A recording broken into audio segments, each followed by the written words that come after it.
అయ్యో తాటికొండ పరిస్థితి ఆగమాగం ఉందిగా. తాటికొండ దారి ఎటు? కాంగ్రెస్లో చేరేందుకు రాజయ్య తీవ్రంగా ప్రయత్నం చేస్తుండు. అపాయింట్మెంట్ ఇవ్వని కాంగ్రెస్ ఢిల్లీ నేతలు పార్టీలో చేర్చుకోవద్దంటూ స్థానికంగా నిరసనలు. రాజీనామా విషయంలో తొందరపడ్డారా అని జోరుగా చర్చాట. ఏముంటుందిలే, పార్టీలు వాళ్ళు ఏదో ఒక రోజు తీసుకుంటారు, తీసుకోకపోతే ఏం చేస్తారు, అంత కథ. ఆయన మీద చాలా ఎలిగేషన్స్ ఉన్నాయి. ఒకటి లోకల్గా బాగా డ్యామేజ్ ఉన్నాడు మనిషి.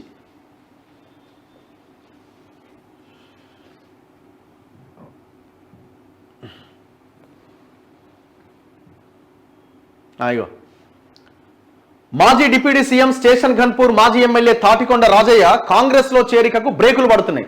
రాజయ్యను కాంగ్రెస్లో చేర్చుకోవద్దని ఒకవైపు సొంత నియోజకవర్గంలోని కాంగ్రెస్ శ్రేణులు ఆందోళన చేస్తుంటే, మరోవైపు ఢిల్లీలోని కాంగ్రెస్ పెద్దలు సైతం రాజయ్యకు అపాయింట్మెంట్ ఇవ్వకుండా దాటవేస్తున్నారట.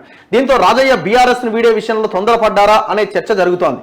3వ తేదీన ఆయన రాజీనామా చేసిండు. స్టేషన్ ఘన్పూర్ మాజీ ఎమ్మెల్యే తాటికొండ రాజయ్య ఈ నెల 3వ తేదీన బీఆర్ఎస్ పార్టీకి రాజీనామా ప్రకటించారు. తనకు పార్టీలో గౌరవం లేదని, కొన్నాళ్లుగా పార్టీలో క్షోభ అనుభవించాలని ప్రకటించారు. త్వరలోనే ఏ పార్టీలో చేరేది వెల్లడిస్తానన్నారు. అయితే ఈ నెల 10వ తేదీన కాంగ్రెస్ లో చేరుతున్నట్లు మీడియాకు లీకులు ఇచ్చారు. దీంతో రాజయ్య శనివారం కాంగ్రెస్ లో చేరతారని ఆయన అభిమానులు ఎదురు చూస్తూ ఉండిపోయారు. అయితే రాజయ్య కాంగ్రెస్ లోకి రావడాన్ని స్థానిక కాంగ్రెస్ నేతలు తీవ్రంగా వ్యతిరేకించారు. ఎట్టి పరిస్థితుల్లో రాజయ్యను పార్టీలో చేర్చుకోవద్దంటూ పార్టీ శ్రేణులు, ముఖ్యంగా మహిళా కార్యకర్తలు గాంధీ భవన్ వద్ద ఆందోళన, నిరసన వ్యక్తం చేశారు. అయితే ఇవేమీ పట్టించుకోకుండా రాజయ్య శనివారం ఉదయమే ఢిల్లీకి వెళ్లారు. తెలంగాణ ఉద్యమంలో తాను పోషించిన పాత్రతో పాటు స్టేషన్ ఘన్పూర్లో తనకు ఉన్న బలగంతో కూడిన 30 పేజీల నివేదికను ఏఐసిసి అధ్యక్షుడు మల్లికార్జున ఖర్గేకు పంపించారు. అయితే అక్కడి నుంచి పార్టీలో చేరేందుకు ఎలాంటి పిలుపు రాకపోవడంతో తెలంగాణ భవన్లో రాత్రి వరకు ఎదురు చూసినట్టు సమాచారం.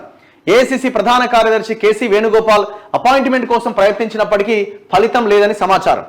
టీపీసీసీ అధ్యక్షుడు రేవంత్ రెడ్డి ద్వారా మాత్రమే పార్టీలోకి రావాలని, సీఎంను కాదని తాము పార్టీలో చేర్చుకోలేమని కాంగ్రెస్ పెద్దలు తమ పిఏల ద్వారా తేల్చి చెప్పినట్టుగా ప్రచారం జరుగుతోంది. అయితే రాజయ్య చేరికకు ఒక మంత్రి సీఎం రేవంత్ రెడ్డిని తొలుత ఒప్పించినట్టుగా సమాచారం. అయితే రాజయ్య రాజీనామాతో నియోజకవర్గంలో వ్యక్తమవుతున్న ఆందోళనలతో సీఎం సైతం వెనక్కి తగ్గినట్టుగా తెలిసింది. దీంతో రాజయ్య కాంగ్రెస్ లో చేరికకు బ్రేకులు పడుతున్నట్టుగా ప్రచారం జరుగుతోందట.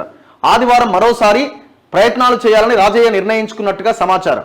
పార్టీలో చేర్చుకునేందుకు హామీ ఇచ్చిన మంత్రి సైతం ఫోన్ స్విచ్ ఆఫ్ చేయడంతో రాజకీయంగా రాజయ్య ఎలాంటి నిర్ణయం తీసుకుంటారనేది ఆసక్తికరంగా మారింది. అయితే కాంగ్రెస్ నుంచి సరైన హామీ లేకుండా బీఆర్ఎస్ కు రాజీనామా చేసి రాజయ్య తొందరపడ్డారనే టాక్ వినబడుతోంది. ఈ అటు ఇటు కాకుండా ఆగమాగం అయిపోయిండు. ఇప్పుడు ఈయన ఆనాడు మంత్రి పదవి నుంచి తీసేసినప్పుడు కాంప్రమైజ్ అయ్యి, నేను మొన్న ఇటుకు వచ్చినప్పుడు అదే క్వశ్చన్ అడిగాను. ఆనాడు కాంప్రమైజే అయిపోయా, మళ్ళీ ఎమ్మెల్యే పోయినప్పుడు మళ్ళీ ఆనాడు కాంప్రమైజ్ అయితే మోకాల మీద నడవబడితే ఏంది ఇది, ఏడవబడితే నడవబడితే జనాల్లో మన క్యారెక్టర్ మనం అంతా పలసన అయిపోతాం. అట్లాంటివి చేసినప్పుడు లీడర్ అన్నప్పుడు లీడర్గానే ఉండాలి. ఇక ఆయన చేసిన వ్యవహారాల కథ ఇవన్నీ ఇంకా పెద్ద డ్యామేజ్. ఇప్పుడు ఆ పార్టీలోకి పోదామంటే వాళ్ళు రాణిస్తలేరు. ఎందుకు రాణిస్తలేరంటే 10 ఏళ్ళుగా ఈయన అధికారం చెలాయించిండు, మమ్మల్ని అట్లా చేసిండు ఇట్లా చేసిండు, ఇప్పుడు మళ్ళీ మా దాంట్లోకి వస్తే ఎట్లా అని వీళ్ళు, లాభం తర్వాత నష్టం జరిగే అవకాశం ఉందని వాళ్ళు అంటున్నారు. సో ఇట్లా రాజయ్య అటు ఇటు కాకుండా అయిందట వాతావరణం. ఇప్పుడు వెనక్కి పోయేటట్లేదు. ఇప్పుడు వెనక్కి పోయినా ఆ పార్టీలు ఏం లేదని ఆయన తెలుసుకొని యువతలకు వచ్చిండు. ఎందుకంటే ఆడ వచ్చి కడియం శ్రీహరి చేరిండు. ఆయనదో ఫ్యూడల్, అదొక నియంత క్యారెక్టర్ అది. సో ఆడ ఈయన తట్టుకోగలుగుతాడు ఆయన కింద.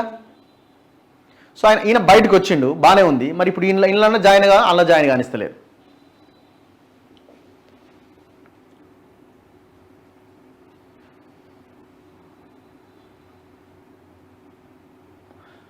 ఇప్పుడు నిజంగానే ఇది తాటికొండ రాజయ్య రెడ్డి అని ఉందనుకోండి ఫర్ ఎగ్జాంపుల్, లేకపోతే తాటికొండ రాజయ్య రావు అని ఉందనుకోండి, ఇట్లనే అడ్డుకునేటోళ్ళ. సింపుల్గా ఒకసారి ఆలోచిద్దాం. అట్లాంటి వాళ్ళకి ఈ అడ్డుకోవడాలు, ఈ కథ వ్యవహారాలు ఉండవు. మన్నోడు గొప్పోడరా ఏం చేసినా అని అంటారు. అది కూడా ఒక లైన్ ఉంటుంది.